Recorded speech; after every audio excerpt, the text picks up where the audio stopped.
Bom dia aos queridos amigos, aos queridos irmãos, um feliz sábado para todos. Que a graça e a paz do nosso Senhor Jesus esteja em cada coração aqui presente, amém? É muito bom poder estar aqui mais uma vez. Alguém aí perguntou, de novo aqui, pastor? Falei, pois é, eu gosto daqui e me sinto bem em estar com vocês. E hoje eu me sinto feliz por poder partilhar com vocês uma mensagem. Vocês tiveram aqui recentemente um excelente pregador, pastor Jefferson, uma semana de oração aí muito boa, Loucos por Jesus. Anteriormente a ele, Eduardo Delbem também pregou aqui uma mensagem também muito boa. E hoje eu tenho a alegria de compartilhar com vocês uma reflexão na Bíblia. Eu trouxe uma mensagem que não é minha, uma mensagem que primeiramente foi pregada numa das nossas universidades UNASP pelo pastor Wilson Paroski. Pastor Paroski, ele é um dos maiores especialistas que nós temos no mundo em matéria do Novo Testamento e é também o autor da lição que nós estamos estudando a cada sábado. Ele tem uma mente brilhante, um foco muito centrado no Novo Testamento e a especialidade dele é o Evangelho de João. E essa mensagem do livro de João hoje é para nós refletirmos a respeito da palavra de Deus em nossa vida. Quando nós escrevemos uma carta, se bem que quase ninguém mais escreve carta hoje, né? Quando se escrevia carta antigamente, geralmente por trás da carta, por trás dos bastidores, havia um sentimento, havia uma preocupação, havia um contexto que motivava a pessoa a escrever aquelas linhas. A mesma coisa acontecia ou acontece quando alguém compõe um poema. O que está acontecendo por trás? Quais são os bastidores da emoção do poeta ao escrever o seu poema? Assim também acontece com as músicas, né? Um sentimento por trás. Hoje eu queria ver com vocês, baseado nessa reflexão, os motivos pelas quais João escreveu o seu evangelho. E eu convido você logo de cara assim a irmos para a palavra de Deus, para a Bíblia, no Evangelho de João, capítulo 20.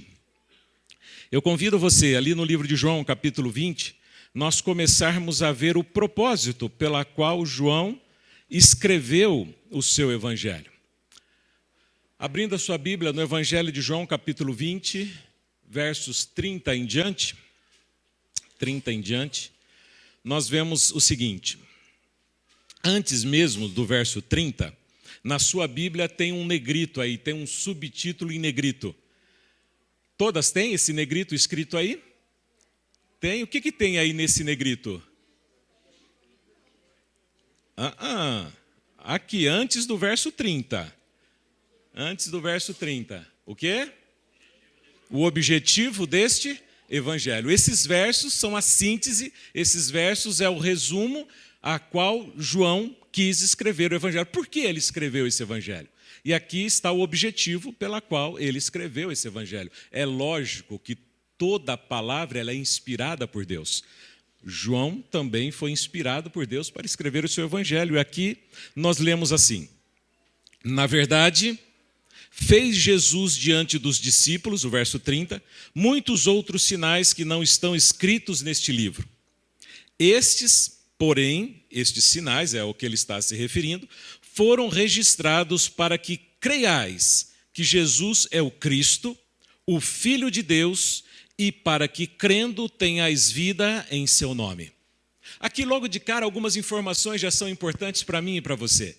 As informações que estão aqui é que os evangelhos, ou este evangelho, referidamente por João, foi escrito para que eu e você pudéssemos crer. Crer que, primeiro, Jesus, ele é o Cristo, ele é o Messias, ou seja, que Jesus, ele é o Salvador. Crer também que Jesus, ele é o Filho de Deus, na concepção, na mentalidade hebraica, que Jesus, ele é igual a Deus. E que crendo que Jesus é o Salvador, crendo que Jesus é Deus, eu e você possamos ter vida. Mas que tipo de vida ele está falando aqui? Vida eterna em seu nome. Ele estava falando para pessoas vivas, é claro. A referência aqui é vida eterna. para que nós pudéssemos alcançar a vida eterna em nome, crendo em Jesus Cristo como Senhor e como Salvador. Quando João escreve essas palavras, geralmente nós não podemos detectar o que está aqui por detrás desta mensagem. Por isso eu coloquei aqui como um título deste sermão, nos bastidores do texto. Nós gostaríamos de ver hoje os bastidores do contexto em que João escreveu esse livro. O que estava acontecendo quando João escreve esse livro? João já não estava mais na ilha de Pátimos, ele estava já em Éfeso, era o finalzinho da sua vida, escrito mais ou menos por volta do ano 95 depois de Cristo. O que estava acontecendo? Estava acontecendo duas coisas importantes naquele momento. A primeira delas é que, depois do ano 70, quando o templo foi destruído por Roma, quando a cidade de Jerusalém foi devastada pelo general Tito e seu exército, o templo não mais existia, sobraram apenas as sinagogas. 3 grupos religiosos eram muito fortes na época de Jesus. Eram os fariseus, eram os saduceus e eram os essênios, que dominavam a vida religiosa judaica daquele tempo. Com a destruição de Jerusalém, muitos judeus morreram, sobrou apenas um grupo religioso dominando as sinagogas, já que não havia mais templo, tinha apenas as sinagogas como casa de oração, lugares de culto público. E quem dominava as sinagogas? O único grupo que havia sobrado, os fariseus. Os fariseus, vocês sabem que era um grupo ferrenho, era um grupo de grande oposição àqueles que eram chamados cristãos. Vocês viram a história de Paulo, vocês estão estudando a lição e entendem como Paulo, um fariseu, saiu para perseguir. Mas ele não foi o único a perseguir os cristãos. Muitos outros fariseus perseguiam os cristãos, matavam os cristãos, torturavam cristãos, e em cada sinagoga daquele período, em cada sinagoga daquele momento, havia um momento em que 18 bênçãos eram proferidas pelo povo, sobre o povo. Mas só que os fariseus haviam transformado aquelas 18 bênçãos, sendo que uma se transformou em maldição. A 12ª, no lugar de proferir uma bênção sobre o povo judeu, transformou-se numa maldição para os cristãos. Uma maldição sobre todos aqueles que seguiam a Jesus. A maldição específica para os nazarenos, aqueles que seguiam a Jesus de Nazaré. Os cristãos daquele momento em que eles viviam, eles não tinham mais ambiente para adorar nas sinagogas. Eles não tinham mais ambiente para cultuar a Deus junto com outros cristãos numa casa de oração. Eles eram expulsos das sinagogas, eles eram perseguidos pelo caminho, eles eram açoitados e mortos, rechaçados simplesmente por serem cristãos. Esse era um panorama do pano de fundo que João vivia, os discípulos viviam, na verdade, os seguidores, os primeiros cristãos viviam naquele momento. Mas a perseguição não era o único problema. A preocupação de João, sim, claro, era a perseguição. Porque muitos estavam começando a questionar: vale a pena continuar seguindo a Jesus diante de tão feroz perseguição? Vale a pena continuar insistindo em buscar esse Deus que só nos traz sofrimento, dor, morte, espancamento? Vale a pena continuar seguindo esse Cristo que não traz nada de bom para nós no momento? Esse era o contexto de muitos cristãos ali, se perguntando: valeria a pena continuar sendo cristãos num mundo que não gosta de cristãos? Mas esse não era o principal problema ainda para João. João tinha uma preocupação ainda maior do que essa preocupação. João tinha ainda uma outra preocupação que era de dentro do próprio cristianismo, dentro do meio cristão. Nós podemos chamar assim, a crise interna. A crise externa, a perseguição feroz. E a crise interna? Bom, aquilo afetava diretamente o cristianismo recém-formado. Não havia muito tempo que o cristianismo existia. Havia pouco tempo que eles começaram a pregar. E já havia uma preocupação muito grande no coração de João. Por que a crise interna? poderia ser considerada pior do que a perseguição, pior do que os cristãos serem rechaçados dentro das sinagogas, nas ruas, no trabalho, em qualquer lugar de Jerusalém e região. Era uma preocupação que João estava já bem velhinho. João estava prestes a morrer, e isso preocupava o próprio João. Este também foi um dos motivos pelo qual João escreveu o seu evangelho. Ele tinha uma preocupação, porque logo, logo ele morreria, logo, logo ele deixaria de existir. E João era o último elo vivo que ligava os primeiros cristãos que ouviram Jesus com aqueles que nunca tiveram visto e nunca ouviram a Jesus. João era o elo que ligava aquela primeira geração de homens e mulheres que puderam tocar Jesus, que puderam conhecer Jesus, que puderam caminhar com Jesus, com aquela geração que nunca tiveram um contato com Jesus. João era aquele elo último que ainda persistia em vida, que fazia aquela ligação com o Cristo, que caminhou, que andou, que fez milagres. Não havia mais ninguém vivo, não havia mais ninguém que tivesse tocado a Jesus, apenas João restara. E por que isso era complicado? Por que isso era perigoso? Obrigado, Cristian, Deus abençoe.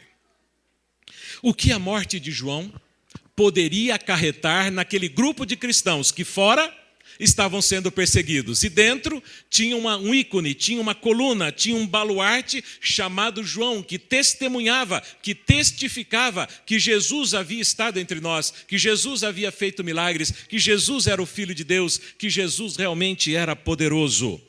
Será que eles manteriam a fé diante da decepção da morte de João? Mas por que eu estou valorizando isso? Porque eu estou dando uma ênfase muito grande nisso. E eu quero levar vocês a entender e a compreender isso. Evangelho de João, capítulo 21. No capítulo 21 do Evangelho de João, do verso 1 até o verso 14, é um episódio em que Jesus aparece outra vez aos seus discípulos depois de morto e ressurreto. Os discípulos estavam pescando durante a noite, já amanhecia, eles não haviam pescado nada, eles estavam ali no barco decepcionados, de repente eles avistam alguém sentado na praia, que pergunta para eles: vocês têm aí algum peixe para que nós possamos comer? Eles disseram: não, nós não pescamos nada. E aquele homem da praia diz: lance a rede então para o lado direito. E naquele exato momento, João, quando Pedro e os demais discípulos lançam a rede, João percebe que era o Senhor. João percebe que era Jesus Cristo. E ele diz: é o Senhor. Pedro não se aguenta, ele veste a roupa, porque estava ali seminu, mergulha na água e nada em direção até Cristo. Chegando na praia, a história é interessante. Eles comem ali um peixe com Jesus, Jesus ali tem alguns peixinhos preparados na brasa, eles fazem uma refeição, e aí então vem um momento especial da história, que Jesus pega Pedro à parte e leva Pedro para fazer uma caminhada, sem os outros. Aqui a história prossegue no verso 15.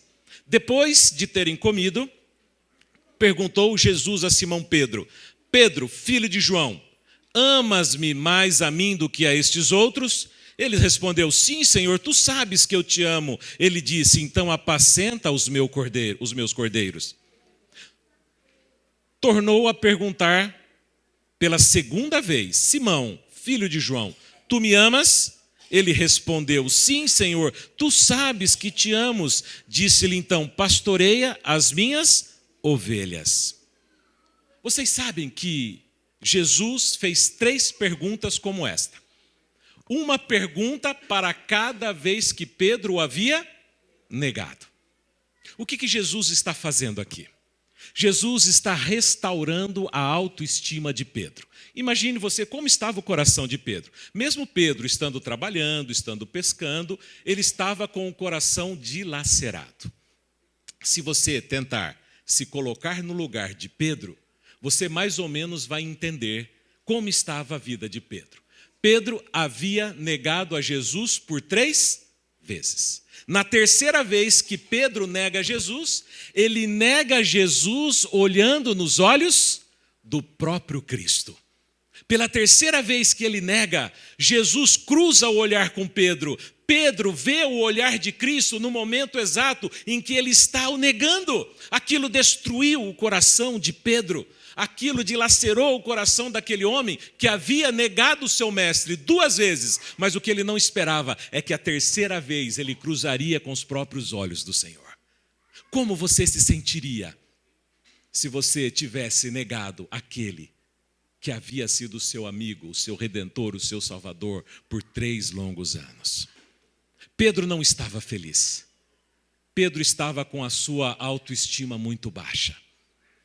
E quando Jesus tem essa conversa com ele, para cada negativa, Jesus ele oferece o perdão, ele realiza aqui a restauração do ministério de Pedro. Pedro, tu me amas? Sim, então apacenta minhas ovelhas, ou seja, continue sendo o meu ministro. Pedro, tu me amas? Sim, claro, então continue sendo um pregador. Pedro, tu me amas? Sim, claro, então continue sendo o meu servo, continue seguindo o teu caminho, continue na pregação do evangelho.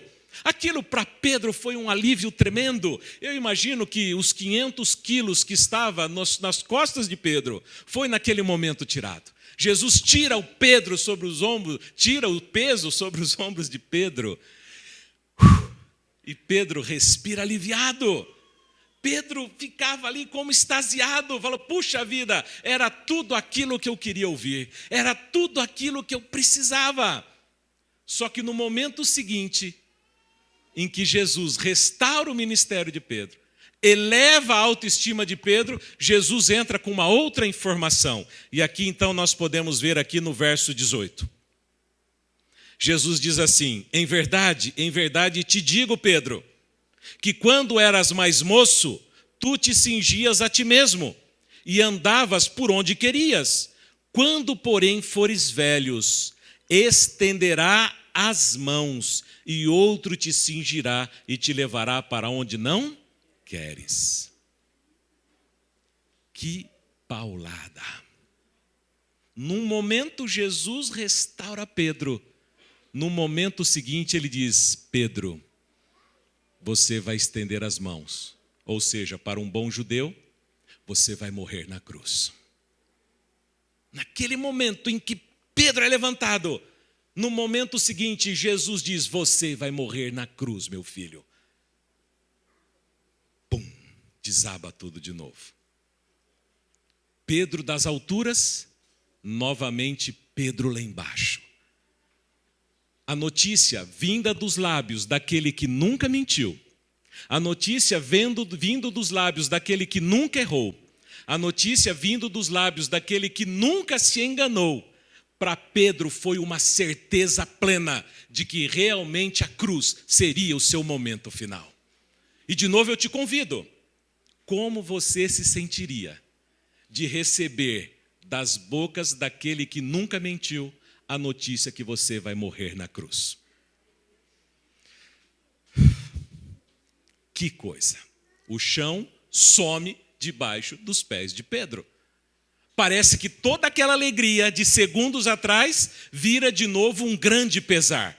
Pedro não tem o que fazer, Pedro não sabe o que dizer, Pedro não entende, na verdade, muitas coisas naquele momento. E se você tivesse recebido uma notícia como essa, de que dentro de pouco tempo você morreria, eu pergunto para você, você estaria prestando atenção em alguma coisa que eu estou dizendo aqui?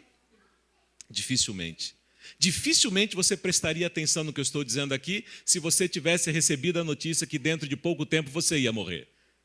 Mas ia morrer ainda de uma morte cruel, trágica, dolorosa, como a cruz. Pedro procura o chão, Pedro procura assunto, Pedro procura se firmar de alguma outra maneira, e aí então, verso 20. Então Pedro, voltando-se, viu que também o ia seguindo a uma distância razoável, o discípulo a quem Jesus amava. Quem era esse discípulo a quem Jesus amava? João. João, o discípulo a quem Jesus amava. O qual na ceia se reclinara sobre o peito de Jesus e perguntara ao Senhor, quem é o traidor? Vendo, pois, Pedro, João ali perto, perguntou a Jesus, Senhor, e quanto a esse? Mesmo Pedro preocupado, ele continuou ser humano. Porque ele olha para Pedro e quer saber o que ia acontecer. Ele olha para João, ele quer saber o que aconteceria com João, não é? Mais ou menos igual a gente, né? Que recebe uma notícia ruim e quer saber o que vai acontecer com o outro. Né? Mas se eu vou me dar mal assim, e ele, como é que vai ser? A gente às vezes não se contenta, né, em se dar mal sozinho. Nós queremos que outros se deem mal também, conforme a gente. Pedro olha para João e pergunta, Senhor, e ele? Como é que ele vai morrer? O que vai acontecer com ele? Qual vai ser o fim dele? Porque se eu vou morrer de cruz, é claro que ele tem que morrer de alguma outra coisa semelhante. Aí Jesus, então, dá uma resposta interessante. 22.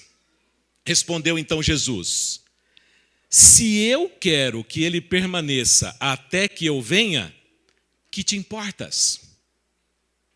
Que te importas? Quanto a ti, segue-me. Fantástica a resposta de Jesus, né? Pedro, o que você tem a ver com a vida dos outros? Afinal, é uma pergunta legítima, né? É uma pergunta que eu me faço muitas vezes a mim mesmo, né? O que é que eu tenho a ver com a vida dos outros? É uma pergunta que a Bíblia faz também. A gente fazer uma parte aqui, dá até uma consideração bacana, né? Querido irmão, querida irmã, o que é que você tem a ver com a vida dos outros? Você já parou para pensar nisso? Como tem gente que gosta de cuidar da vida dos outros? Mas esse não é o tópico do sermão, é só uma reflexão à parte. É só uma reflexão à parte. Jesus olha para Pedro. Pedro, o que você tem a ver com a vida de João? Cuida da tua vida. Segue-me. É o que Jesus disse. Quanto a ti, segue-me. Só que aconteceu uma coisa interessante, né? Então, verso 23, se tornou corrente entre os irmãos o dito de que aquele discípulo não morreria. Espera aí. Estava Jesus e estava João conversando. Jesus fala para João, cuida da tua vida. Fala para Pedro. Pedro, cuida da tua vida. Se eu quero que ele permaneça vivo até que eu venha, que te importa? Aí a notícia ficou conhecida entre todos os irmãos de que João não morreria. Quem espalhou a fofoca? Não foi Jesus, foi quem? Pedro. Além de se preocupar com a vida dos outros, era fofoqueiro danado. Não, Pedro não era assim. Ele só repartiu uma informação. Jesus não disse isso. Jesus nunca disse que João não morreria. Ele só disse, o que te importa? O que vai acontecer com ele? Mas a notícia se espalhou. A notícia ficou de que João não morreria. Agora, para piorar a situação, naquele tempo, João já estava velhinho. João já estava bem idoso. Tiago, o irmão deste João, havia sido o primeiro a morrer em Jerusalém pelas mãos dos próprios fariseus. Pela mão dos próprios fariseus, não é? André havia sido morto na Grécia. Bartolomeu havia sido colocado vivo dentro de um saco e lançado no mar. É o que diz a tradição. O próprio Pedro já havia sido crucificado, como Jesus havia dito. Não havia sobrado ninguém. E João? Bom, João já tinha sido açoitado, João já tinha sido apedrejado e João já tinha sido jogado num tacho de azeite fervente. E não morreu. O que ficou na cabeça dos irmãos? Esse danado não morre. Esse não morre. Qual foi a palavra de Jesus? Se eu quero que ele permaneça até que eu venha, que te importa? Qual era a fé dos irmãos? De que Jesus viria enquanto João estivesse vivo. Qual era a preocupação de João? Que ele iria morrer. Mas a fé do povo estava alicerçada na vida de João. A fé do povo estava alicerçada no homem João.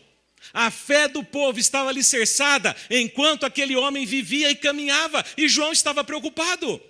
João estava preocupado com o que aconteceria com aqueles discípulos quando ele morresse. Por quê? Eles viram João sendo açoitado, eles viram João sendo apedrejado, eles viram João sendo jogado num tacho de azeite fervente e não morreu. Eles viram João sendo exilado na ilha de Patmos e não morreu. Nunca ninguém havia saído vivo daquele lugar e João sai vivo de lá. Eles estavam crendo que eles veriam Jesus Cristo voltar em seus dias.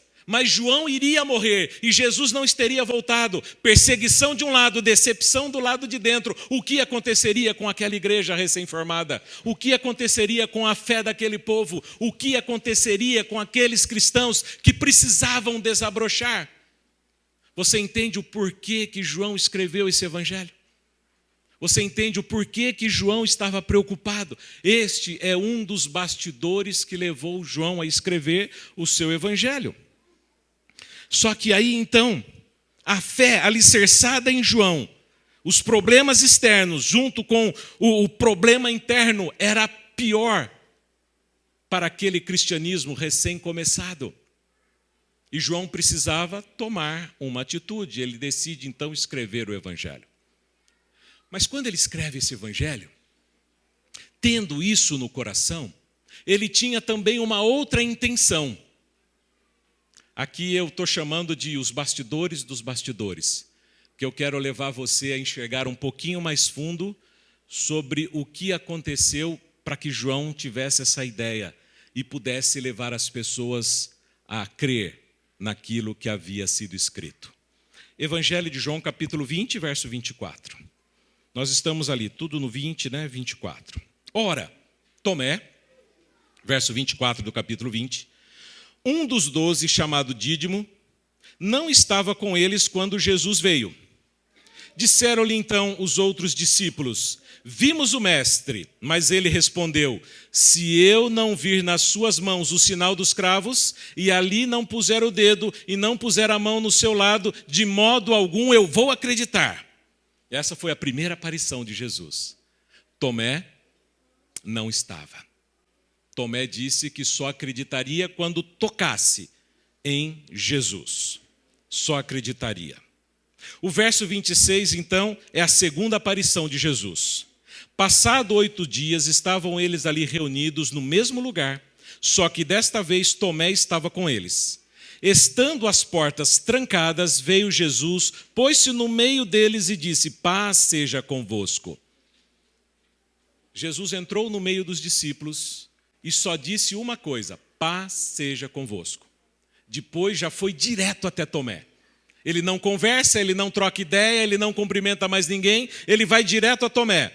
E logo disse a Tomé: põe aqui o dedo, vê as minhas mãos, chega também a mão, põe aqui no meu lado. Não sejas incrédulo, mas seja crente. Responde então Tomé: Senhor meu e Deus meu.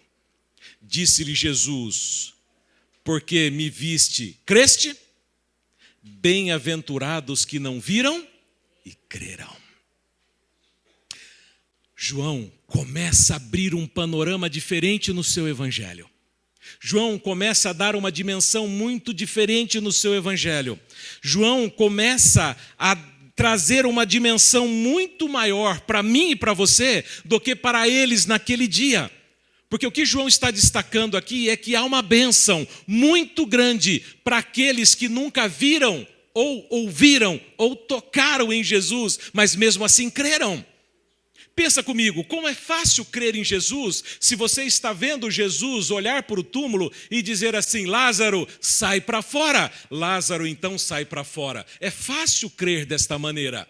É fácil crer quando você vê Jesus caminhando por sobre a água. É fácil quando você vê Jesus dizendo: menina, levanta-te, e aquela menina se levanta. É fácil você crer quando Jesus diz: pega o teu leito e anda, e aquele aleijado anda. É fácil crer. Mas quando você nunca viu Jesus, quando você nunca ouviu Jesus, quando você nunca tocou em Jesus e mesmo assim crê em Jesus, isto é ser um bem-aventurado. O que João está querendo dizer é que você, querido, é bem-aventurado porque você nunca viu Jesus e mesmo assim está aqui nesta manhã em nome de Jesus. Você saiu da sua casa sem ter tocado em Jesus e veio aqui porque você acredita em Jesus Cristo. Isto é ser um bem-aventurado. João está dizendo que há uma geração abençoada neste mundo, porque é uma geração que se levanta, que vai para a igreja, que prega, que canta, que busca, que ora, sem nunca ter tocado em Jesus Cristo. Isto é ser um bem-aventurado. E Jesus está dizendo, você é um bem-aventurado nesta manhã. Bem-aventurado aqueles que não viram e creram. Mas os bastidores dos bastidores está aqui. João estava garantindo que há uma bênção para mim e para você.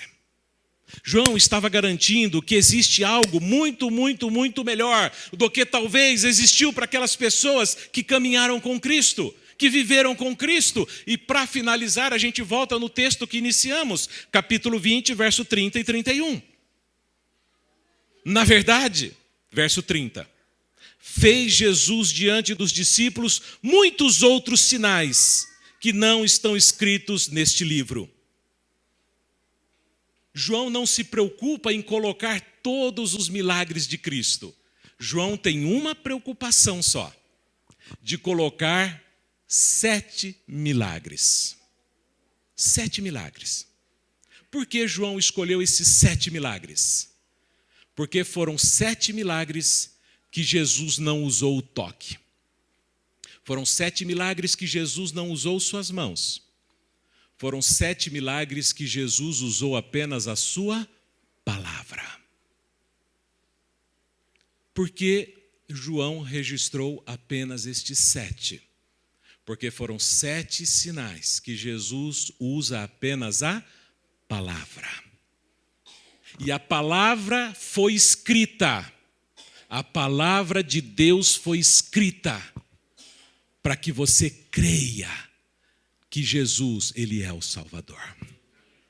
A palavra de Deus foi escrita para que você creia que Jesus, Ele é igual, um com Deus. E a palavra foi escrita para que, crendo, você tenha a vida eterna. O que João estava querendo fazer com aqueles discípulos, o que João estava querendo deixar para nós, é que nós não precisamos tocar em Cristo Jesus. Nós não precisamos ver Cristo Jesus para crer. Nós não precisamos ouvir Cristo Jesus para crer, porque nós temos a palavra. O que João estava querendo dizer é que a palavra de Deus, ela é tão poderosa quanto o próprio Deus. O que João estava querendo dizer que a minha vantagem e a sua vantagem é que pela Bíblia nós temos uma palavra tão poderosa quanto a presença do próprio Cristo em nossa vida. A palavra de Deus foi escrita para que dela venha poder para a sua vida. A palavra de Deus foi escrita para que através dela você sinta a presença de Cristo em tua vida. A palavra de Deus foi escrita para que através dela você sinta o toque de Cristo em sua vida. Porque a palavra, ela é tão poderosa quanto a presença de Cristo. Os discípulos não precisavam ficar preocupados com a morte de João. Porque a partir daquele momento, eles teriam algo tão poderoso quanto o próprio Cristo, que se chama a palavra de Deus com eles. Queridos, por que o Evangelho de João foi escrito? Foi escrito para que você creia. E crendo, você tem a vida eterna. Através do quê? De uma ferramenta simples, mas poderosa. Algo sublime, mas oportuno. Algo que pode estar contigo no carro, em casa, no trabalho, na escola e na beira da cama. Cristo o tempo todo com você. Em todos os momentos que você precisar, você pode ouvir a Cristo. Você pode sentir o toque de Cristo. Você pode ser transformado por Cristo. Porque João deixou claro para mim e para você que a palavra de Deus, ela é tão poderosa quanto a presença do próprio Deus. Que Deus abençoe você. Que Deus abençoe você usando a palavra de Deus. E que esta ferramenta tão simples, mas tão poderosa, exerça poder e influência na sua vida, como se você estivesse caminhando ao lado de Jesus a cada dia. Porque a palavra é tão poderosa quanto a presença de Deus. Que Deus abençoe você em nome de Jesus. Vamos orar? Vamos ficar de pé?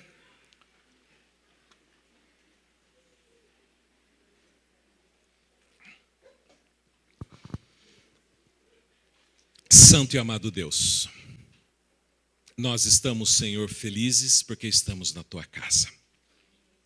Estamos felizes, ó Deus, porque a Tua mensagem da Tua palavra chega até nós com uma ideia de poder e salvação. Estamos felizes, ó Deus, porque temos as Escrituras ao nosso lado. Temos a liberdade para ler, para estudar e para divulgar. Mas acima de tudo, Pai, estamos felizes porque sabemos que a Tua palavra é tão poderosa quanto a Tua presença em nossas vidas. Que o Senhor Deus nos abençoe, nos ajude como indivíduos, como comunidade, a fazer uso desta palavra, para encher a nossa vida de poder, para transformar, ó Deus, aquilo que precisa ser transformado, para alcançar, ó Deus, aquilo e aqueles que precisam ser alcançados. E ao lermos a Tua Bíblia, Pai, descubramos, com o tempo, com a experiência, de que é como se estivéssemos na presença de Cristo Jesus. Ajude-nos, ó Pai, a termos uma experiência com a Tua palavra. Ajude-nos, ó Deus, a desenvolver um gosto pela Tua palavra. Ajude-nos, ó Deus, a ter intimidade com a Tua palavra. Faça esse milagre, Pai, em minha vida, na vida dos Teus filhos que aqui estão, para que juntos buscamos não só o poder que vem da palavra, mas que no final possamos gozar da vida eterna que vem através da Tua palavra. Abençoe a cada um de nós, leve-nos para casa em segurança, dê um restante de sábado feliz para todos nós, pois oramos agradecidos em nome de Jesus. Amém. Amém. Que vocês tenham todos um bom restante de sábado, irmãos.